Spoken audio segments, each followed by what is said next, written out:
Hello everyone, FPL Raptor here and welcome back to another video on my YouTube channel. In today's video we have my transfer plans for Game Week 20, but also we're looking a little bit beyond that as well at the upcoming schedule, blanks, doubles, when we might want to start using our chips too, to just help you with the strategizing across the upcoming game weeks. If you do enjoy today's video, please do smash that like button, and if you're new around here, make sure to subscribe as well. But without further ado, let's jump into it.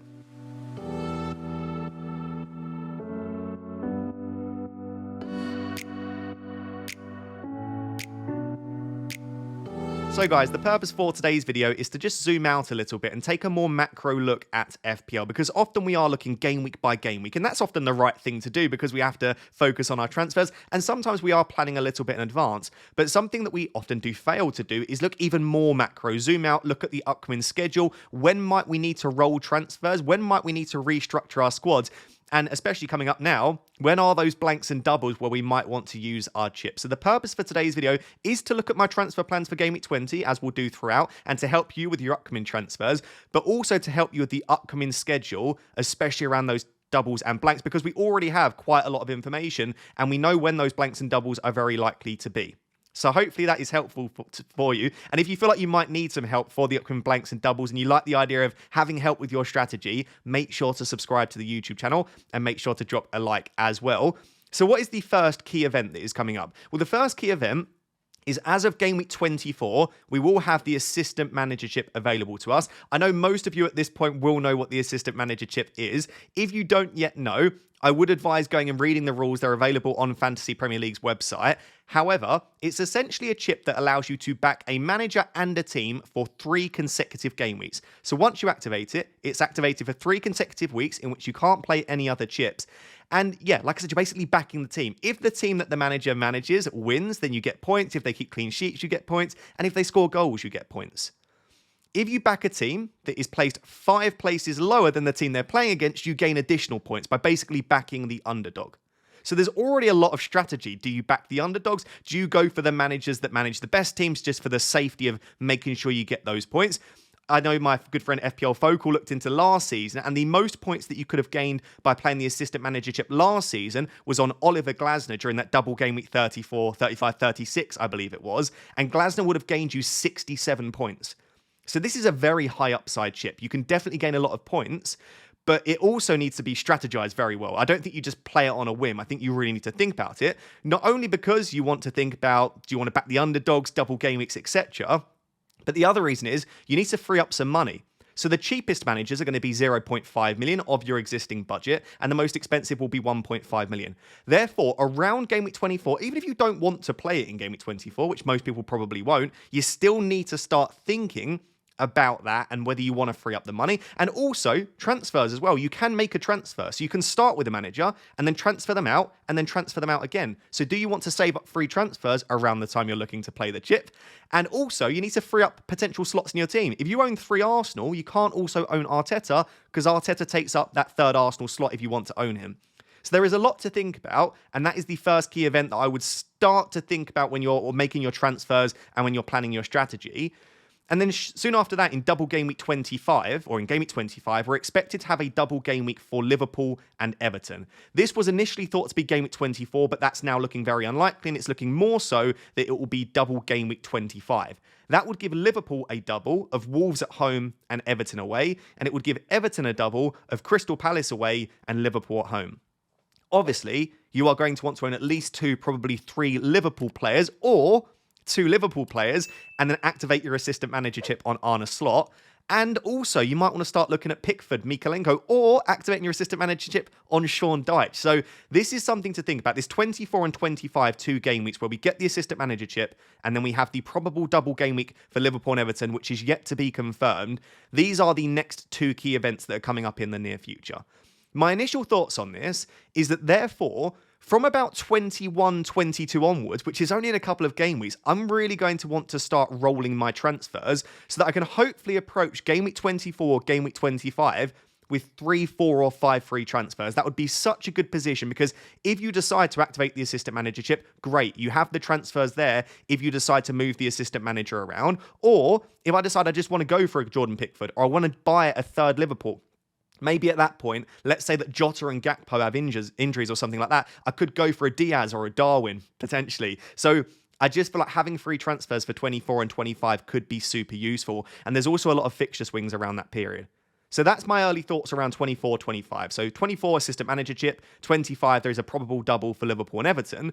The next key event after that is blank game week 29, which I'm going to discuss in more detail in the next section, because I think it's a really important blank to be thinking about right now. And that might sound crazy in game week 20, but when you see the teams that are expected to blank in game week 29, you are going to want to start thinking about that very soon. So I'll discuss that in the next section. But yes, we are going to have a blank game week.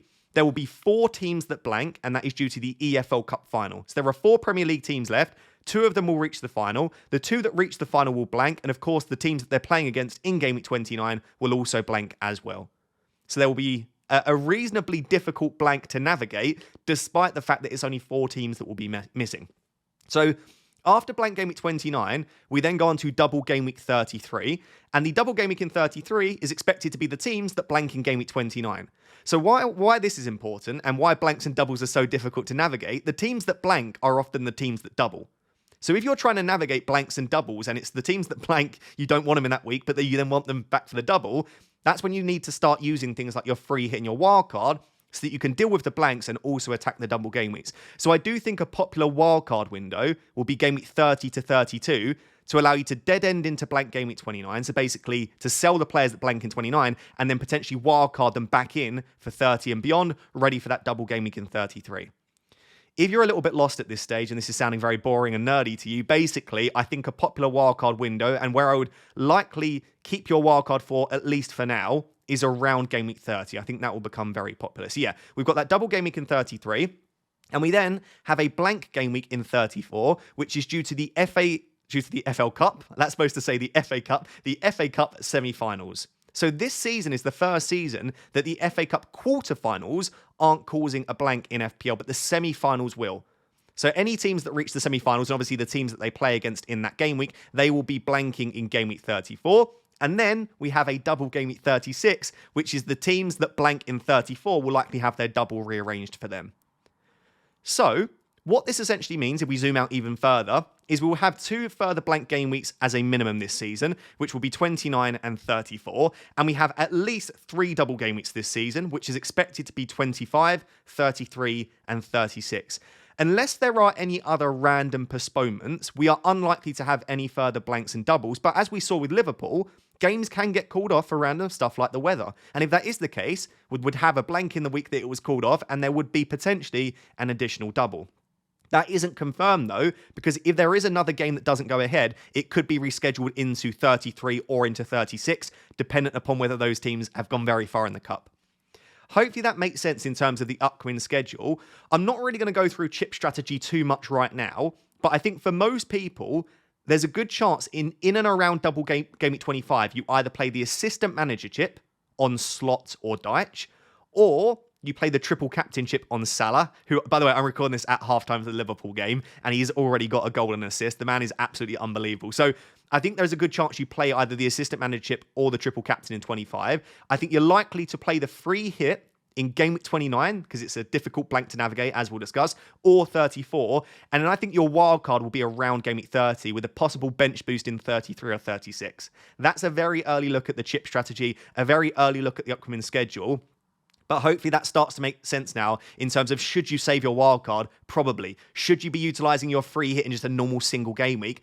Probably not, given that there are 2 probably very tricky blank game weeks to navigate. And should you be using your bench boost in a single game week?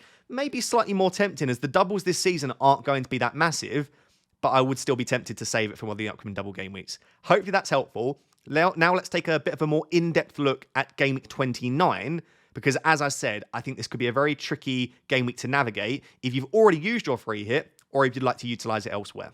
So we just spoke about the overall schedule, and I said that game week 29 might be difficult to deal with. So let's discuss why that's the case. So again, game week 29 is going to be a blank game week due to the EFL Cup final. So the 2 teams that make the final will blank, and the teams that they play against will also blank. So the first semi-final is between Arsenal and Newcastle, and the second semi-final is between Liverpool and Spurs.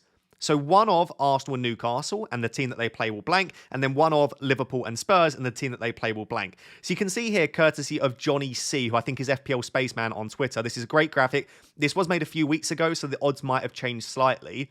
But the most likely outcome, which is currently sat at 35% likelihood, is that the blank game week will be for Arsenal, Chelsea, Villa, and Liverpool. So if those 4 teams blank, despite only being 4 teams, I've got Gabriel, Enzo, Palmer, Sanchez, Rodgers, Salah, Trent. You might have more or less, but I've currently got 7 players and 7 of my best players that would be blanking. And especially for the likes of Trent, Palmer, Salah, who knows what might happen by that point, but it's very unlikely that you just want to sell them, right? You probably want them in your team long term, which is why we then come to the idea of you either free hit in 29 or you dead end into 29, maybe sell them and then buy them back in game week 30 on the wildcard. But bear in mind, if you do that, you might lose any money you've got tied up in them. If you bought Salah at the start of the season and he's gone up loads, you sell him and try and buy him back, you'll lose value. That would be a real kind of worst case scenario. The next one, which is 27%, would be probably slightly better for me. It's still Arsenal, Chelsea, but then it's Fulham and Spurs. This would be under the assumption that it's Arsenal and Spurs that make the final. And of course, it's more likely you would expect that Liverpool do make the final. But even then, a lot of us have Robinson. Maybe you've got Raul Jimenez. Maybe you've got a Solanke or a Pedro Porro or a Johnson. Like, it's not going to be particularly easy. Obviously, the other 2 are slightly less likely because it involves the 22% chance one. Newcastle and Palace would be under the assumption that Arsenal lose the semi-final and that Newcastle make the final. But even then, we've got Alexander Isak, Lewis Hall, Daniel Munoz. I've got Mateta, Sarr, Eze. I mean, there is no good scenario here. Arguably, the best scenario would, of course, be the least likely one, which is neither Arsenal nor Liverpool make the final. But that's extremely unlikely, you would say, based on the odds, 16% to be exact. But even then, I've still got, like I said, Isak, Munoz, Mateta, Robinson. I've got 4. So that wouldn't be the end of the world. We are going to find out the results from the first leg of the EFL Cup semi-finals on the 7th and 8th of January. So Arsenal-Newcastle's on the 7th of Jan, Spurs-Liverpool's on the 8th of Jan. So very soon we'll find out the results from the first leg, but they are across 2 legs. And the second leg isn't played until the 5th of Feb and the 6th of Feb. So maybe, let's say Arsenal go out and beat Newcastle 4-0. Very unlikely. But then we could say there's a much better chance here that Arsenal do blank. So we can update our thinking a little bit, and that will be helpful. There's 2 ways to approach this. The first is that you say, this looks like regardless of what happens, it's going to be a disaster. I'm just going to lock in my free hit for 29, which in all honesty, it may well end up being the best strategy. If it is genuinely Arsenal, Chelsea, Villa, and Liverpool, I think it's going to be very difficult to avoid a free hit in that week. But do bear in mind, we're going to have a blank game week in 34, and we've got 2 other doubles. It might be that it is also usefully played there as well. So the other option, other than just locking in the free hit, is to then think about bringing in players that have good fixtures in 29 and are definitely playing in 29. So let's jump over then to the Game Week 29 fixtures on the site. We'll, again, cover this in more detail in the coming weeks. But let's go under the assumption that none of those players are available, right? Let's not bring in any of those players and just think, it was one of the reasons, and by the way, it's gone terribly, and I'm not recommending you bring in United players just because of one fixture in 29, but it's one of the reasons that I thought, do you know what, I actually don't mind Bruno, because if I decide I don't want to free hit in 29, Bruno is arguably the best captaincy option. I wouldn't captain anyone in that game likely anyway. Let's say that Liverpool-Aston Villa doesn't go ahead.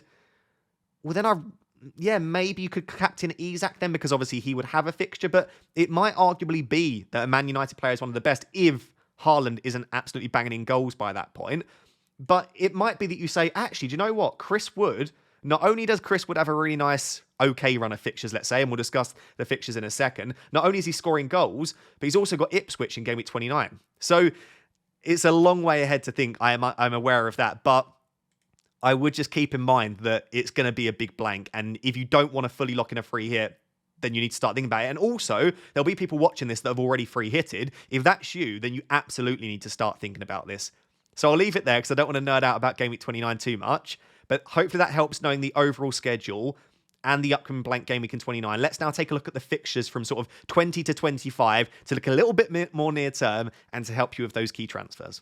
So guys, we did zoom out quite far there and start looking ahead to things such as double game week 36. So I thought I would zoom back in now and focus really on the upcoming game weeks from sort of 20 to 25. So moving towards that first double game week, but really thinking about how can we benefit with our transfers and which players and teams to target in the near term. And then in the final section, I'll focus on my own team and the transfers that I am planning on making in the upcoming game weeks.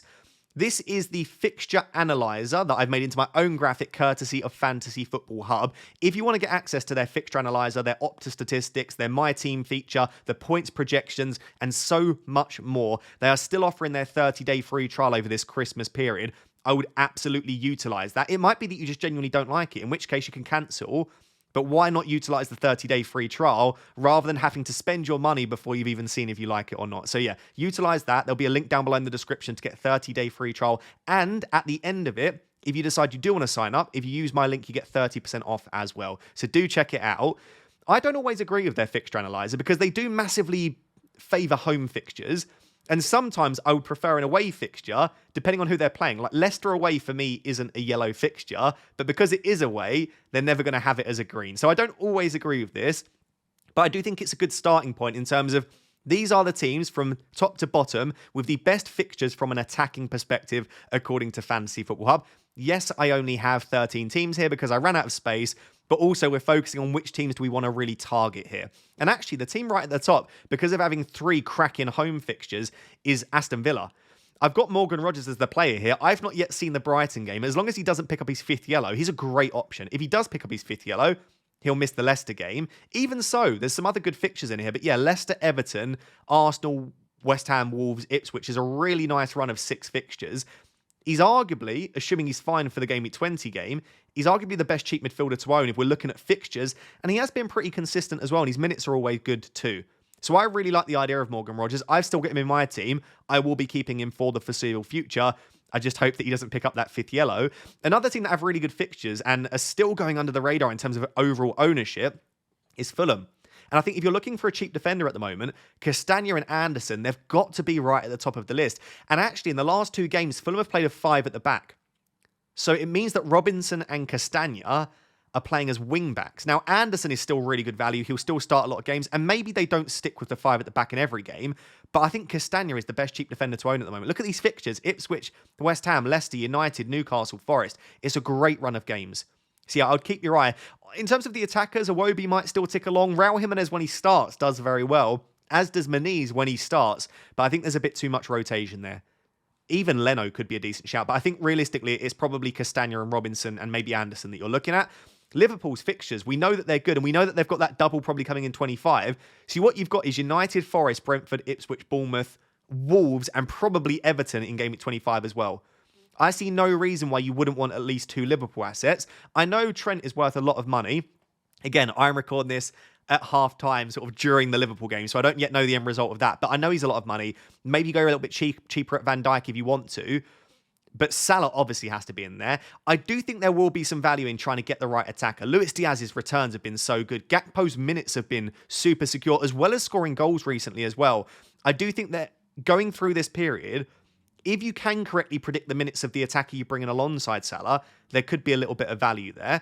Crystal Palace fixtures are always also really good, and that's why I brought in Munoz and Mateta in Game Week 19, which hasn't gone particularly well for me, but they did have their chances, and I do really like this run of fixtures, especially from 21 and beyond. Leicester, West Ham, Brentford, United, Everton. It's a really nice run. I still think Munoz is one of the best cheap defenders to own below 5 million. I still think Mateta's a decent shout at that price. Ismaila Sarr and Eze are both 2 really good options in midfield as well. So I would still look at the Palace players, but maybe the entry point isn't in 20, maybe it's in 21 now. Chelsea, we've known for a while that the fixtures are pretty good coming up. I think if you've got Palmer, you definitely keep him. If you've got an Enzo, I still don't mind holding on to him as well. And Jackson is still arguably the second best forward for me in FPL after Alexander Isak. So the Chelsea players, I'd definitely hold on to. Interestingly, Everton's fixtures, a bit of a mixed bag, but they're right up there with Bournemouth, Villa, Spurs, Brighton, Leicester, Palace. And as I said, they're probably going to have that double in 25. Yes, the additional fixture is only against Liverpool, but it's still an additional fixture. They've been defending so incredibly well. They obviously didn't get a clean sheet in Game Week 19, largely because Nottingham Forest have been so very good. But I still really like the idea of their defenders. You're not going anywhere near their attackers, but Mikalenko, Pickford, Branthwaite, Tarkowski, there is some interest there for me. Beyond that, the likes of Arsenal, Spurs, Newcastle have sort of middling fixtures. I would have Newcastle's fixtures as slightly higher, especially for their attackers. I like Spurs, Wolves, Bournemouth, Southampton. These are games where I could see a lot of goals for them. So maybe if it was my list, I would have Newcastle's fixtures slightly higher. And I still think Anthony Gordon for me, I'm recording this before the Newcastle-Manchester United game. I just think Anthony Gordon could be the go-to midfielder at the moment. With the way that Newcastle are playing, he's starting on the left-hand side a lot of the time, and he's so effective on the left. He's on set pieces too. I really like the idea of an Anthony Gordon. The only other team I wanted to mention is Nottingham Forest, because they are now, I think, up to second in the league, or definitely solidly in third. And they're building a bit of a buffer to those teams below them. They're genuinely on for a Champions League finish, which is remarkable considering where they were last season. But their defence in particular is just a joke. And I desperately want to have someone like a Milenkovic or Aina in. So I think if I am to make another defender transfer, which is unlikely given my defence is quite good right now, it probably would be for a Nottingham Forest defender. And if you're looking for a goalkeeper, outside of Alisson and Pickford, due to the decent fixtures and the extra fixture in 25, is probably Sells. The reason I've snuck them onto the list as well is obviously I'm recording this after the Chris Wood goal and assist. The man I think he only had 1 goal in 5 games, and he'd only scored 1 of Nottingham Forest's last 8 goals. So his involvement had dipped a little bit recently, but then he goes and gets a good assist, and he takes his goal so incredibly well. It was honestly one of his better performances this season, and he's on penalties, and the minutes are good. And just when Forest score, you're just expecting to see his name pop up. Do I like the fixtures for Chris Wood? I actually do. Wolves have looked a lot better under Vitor Pereira, but they're still conceding chances. Liverpool's not a good game, but in most cases, if you look at your team in 21, you can rotate Chris Wood out. He then has Southampton, Bournemouth, Brighton. Those are 3 defences that will concede chances. So I've never been the biggest fan of Chris Wood, but I do still think he's probably one of the better forwards to own, especially when in Gameweek 20, a lot of the forwards and players that we might already own don't have the best fixtures. I actually don't mind his Wolves away game there. So there we go. Those are the teams with the best fixtures coming up, and a bit of a discussion around those players. Hopefully you can use this to your benefit to decide which players you need to start moving into your teams. Let's now discuss what my possible transfer plans are at this early stage, and where I could see myself needing transfers over the coming weeks. Oh, I'm recording this during the Liverpool-West Ham game, and I've just seen that Trent scored, and let me tell you, I needed that, because my transfers for Game Week 19 were an absolute disaster. So if you didn't yet see, as per my bench, I brought in Mateta and Munoz for Lewis and João Pedro. Lewis keeps a clean sheet. João Pedro's yet to play, but with Mateta and Munoz both blanking, it's already a bit of a disaster. I will just say that both of them played quite well. Munoz missed a 0.4 XG chance. Mateta created a big chance and had a big chance himself, and they both got 90 minutes. So I think overall, without taking into account the outcome too much, I think they were good transfers to bring in, and I think quite unfortunate not to get anything from them in Game Week 19. But yeah, let's sort of talk through what I'm planning coming up. This is a little bit more chilled. I've honestly not thought about it in too much detail. But as I said a little bit earlier, what I'm really thinking about is, can I just make a couple of transfers soon, which was the idea with Munoz and Mateta, bring in players that have good fixtures, and then ideally from sort of 21, 22 and beyond, I think I'm going to try and roll wherever possible. I won't roll at the detriment to my team. I won't lose points by rolling. But if it's kind of a 50-50, I'll probably lean towards rolling wherever I can. So, Game Week 20... it's not a good week. Don't worry if your team doesn't look great. There are lots of players with tough fixtures. And for example, like João Pedro has Arsenal, Fernandes has Liverpool. And so I don't expect it to be a massively high scoring week. And I don't expect you to look at your team and really like it for Game Week 20.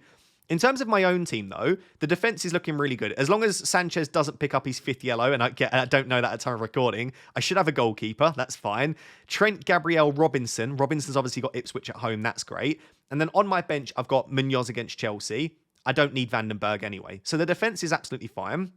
In terms of the midfield, Salah Palmer will keep. Rodgers against Leicester at home. This is a great fixture to own him. And honestly, Enzo against Crystal Palace away, they've conceded chances to Southampton. So I'm expecting Chelsea to do okay here. Fernandes against Liverpool away really isn't ideal, but he is also on penalties and set pieces. And if Manchester United are going to score, I think he's likely to be involved in that. So I don't mind starting a penalty-taking talisman, even with a tough fixture. So that's why I'm not too worried about Fernandes. And honestly, Isak against Spurs is fine. I don't know. Some of these players might pick up injuries anyway. This is a very early look at, obviously, Game Week 20 and beyond.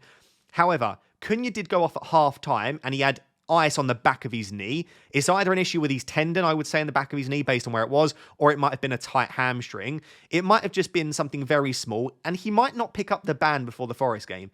If Cunha is not injured and not banned, I will continue to keep Cunha, but I think there's a good chance that he's either injured or banned, and therefore I am planning to probably sell Mateus Cunha in Game Week 20. In terms of who I'm looking at, if this was in 21, I'd probably go back to João Pedro because he's got Ipswich. But if I'm looking in Game Week 20, as I said, Chris Wood's actually got a really nice fixture against Wolves, and the fixtures beyond that are quite good. The other player that actually has a nice fixture in 20 is Wissa. And in 21, when he's got City, firstly, City isn't an awful fixture, but I don't need to play him. but I do ideally need a player in 22, and the fixtures aren't perfect. But after that, it's then Palace, Spurs, West Ham, Leicester. So I think it would be at the moment anyway, it would be Whistle or Wood, but I think Wood makes a little bit more sense.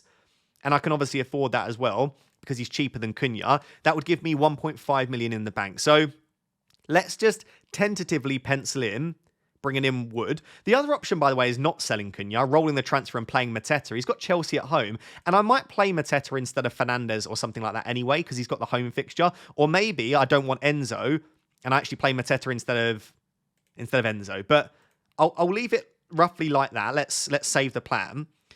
Going into game week 21 then, if I do make the move, I'd still only have one free transfer. So this is where I'm now getting to the point where I'm like, unless I really need a transfer, start rolling, Ross, because you're trying to prep for game week 24, 25 when you might need them. And I don't think I should. Because in game week 21, the defence is looking good. I bring Munoz back in for the Leicester game, and I can actually play Rodgers against Everton if I don't want to play Chris Wood against Liverpool. I'd have Mateta against Leicester, Isak against Wolves, and I've got Robinson on the bench as well if I really need a defender. So it's looking pretty good there. Going into game week 22 then, Robinson comes back in for Leicester. So I've got back-to-back games against Leicester. Munoz then has West Ham. So it's basically the reverse fixtures there. And then in game week 22, this is why I like Chris Wood so much. In that week, Enzo's got a fine fixture, so I can play Enzo. Mateta and Isak also do. Fernandes has Brighton at home. Rodgers is the only one with a tough fixture. And Wood's got Southampton at home. So Wood and Rodgers actually rotate quite well for me here. That I can actually play Wood against Southampton at home when Rodgers has the tough fixture. Going into 23, so let me get this right. I would use a transfer in 20. So I would have 1 in 22, 2 in 22. I'm going so lost here. I would use a transfer in 20. So going into 21, I'd have 2 free transfers. If I don't use one here, going into, oh my goodness, I would have, so into 21, I'd have 1. Into 22, I'd have 2. Going into 23, I'd have 3 potentially. I think I've lost count at this stage. This is a really dodgy week in general, just because I've got Sanchez, Enzo, and Palmer against Man City, who I expect at this stage might have improved. They looked a little bit better against Leicester. But Rodgers can come in. Munoz can come in for Robinson. These two actually rotate really well, Munoz and Robinson. And that's still a pretty good-looking team. So unless I do have issues that crop up, and of course you always do, like Saka getting injured, Cunha getting banned, these things you can't project. But I could conceivably roll the transfer until 24, 25. And even in 24 here, I mean, I've got a bit of a benching headache, if anything. Maybe the defence doesn't look quite as ideal. But I guess what I'm trying to show you is the plan for me is to probably remove Cunha because he's getting banned and he's potentially injured.